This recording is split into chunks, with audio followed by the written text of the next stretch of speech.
All right, let's dive right in. When you look at the world today, it can feel like a lot, right? So overwhelming. But it makes you wonder, where does real, meaningful change actually start? Well, today we're going to explore an answer that might surprise you. It's pretty counterintuitive.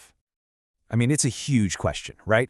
You turn on the news, you scroll through your feed, and the scale of the problems out there, it's just massive. It's so easy to just feel completely lost in it all. Like, where do you even begin? So you might think the answer is to be louder, to organize the biggest protest, to just do more, faster. But that's not it.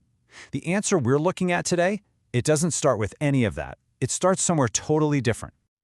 Believe it or not, it starts with a breath. Yeah, that's it.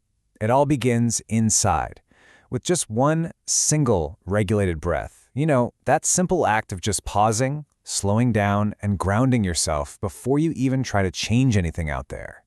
So let's unpack what that actually means. Okay, so first things first, let's just get real for a second. The world is noisy. The chaos is absolutely real. And if you're feeling overwhelmed by it all, you're not alone. That's a totally normal way to feel. I mean, look at this list. Violence, injustice, despair. This stuff probably sounds pretty familiar, doesn't it? These aren't just words on a screen. They're in the headlines every single day. The things people are experiencing, and they can really press in on you, making you feel, well, pretty powerless. But, and this is a huge but, this is where things take a turn. Because while all that chaos is real, it is not the full story. It's not the only truth out there. There's something else, another layer, another source of power that's actually available to every single one of us. And this gets us to the heart of the idea. It's all about completely reframing what we think calm even is. See, it's not about checking out or escaping reality. It's the exact opposite. It's about preparing yourself to check in, but in a much more effective way. So this totally flips the script, right? The common misconception is that being calm is passive. It's doing nothing. It's an escape. But the truth? Real calm is preparatory. Think of it like laying the foundation for a house. You have to get that solid ground in place before you can build anything that's actually going to last. And this is the key takeaway here. You can't fight fire with fire, right? You can't fight chaos with more chaos. Real, lasting change. It has to start with inner alignment. It's like they say on airplanes. You got to put on your own oxygen mask first. Getting your own system in order isn't selfish. It's the absolute first, non-negotiable step. Okay, so that sounds good in theory, but how does being calm on the inside actually change things on the outside? Well, it all starts with a single tiny ripple. And it can be something so small, like a single conversation. You know, one of those conversations where you're actually present, where you're regulated and you're really listening instead of just waiting for your turn to talk or react. Or maybe it's just this, that one conscious choice you make in a really stressful moment. That choice to just pause, take a breath, and then respond from a place of stability instead of just pure panic. Or hey, even simpler than that, a thoughtful gesture, a small act of kindness. It's so easy to dismiss these things as, well, trivial. But they're not. They are the absolute fundamental building blocks of any real change.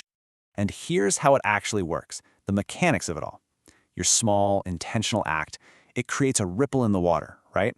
And that ripple eventually touches someone else. And maybe they feel it and create their own ripple. And slowly, these little pockets of calm and coherence, they start to connect. And they build a network that becomes so much stronger than any one person. Okay, so this is where it gets really practical. How do we actually do this, you might be asking? Well, this isn't just some abstract philosophy. The source lays out a direct path. It's framed as, well, an invitation, a moral invitation for anyone and everyone to join in. And the path is super clear, just 4 simple steps. First, you regulate. That just means calming your own nervous system. Step 2 is to engage, consciously connect with the people around you. Then, step 3, you act. You take disciplined, principled action. And finally, step 4, you invite others to do the same thing. See? Regulate, engage, act, invite. And honestly, this next part might be the most powerful message of all. This is so freeing. You do not need to be fully healed or perfect to start. You don't have to have everything figured out. You just need to begin, right where you are, right now, just as you are. So let's zoom back out for a second. When you step back and look at the big picture, you start to see the incredible potential here. This isn't just about making you feel better, as important as that is. This is about building a different kind of future, together. It's about creating a true network of hope. Because this is the endgame. This is how it all scales up. All those tiny individual ripples, when they multiply and connect, they become a powerful current. This is literally how movements are born. It's how societies shift. It's how ordinary people, just like you and me, acting with intention, can actually change the course of history. You know, Martin Luther King Jr. said it so perfectly. He talked about being caught in an inescapable network of mutuality. It's such a beautiful way of saying that none of us are acting in a vacuum. We are all fundamentally connected. Every little choice we make adds another thread to this single garment of destiny we all share. So look, if there's just one thing you take away from all of this, let it be this message right here. When you're facing all that chaos, remember, you are not powerless. Not at all.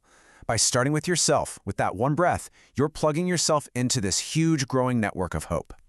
And that leaves us with one final, very personal question. This isn't about solving the whole world's problems tomorrow. It's just about choosing one small, intentional thing. So the question for you is, what's your first ripple going to be?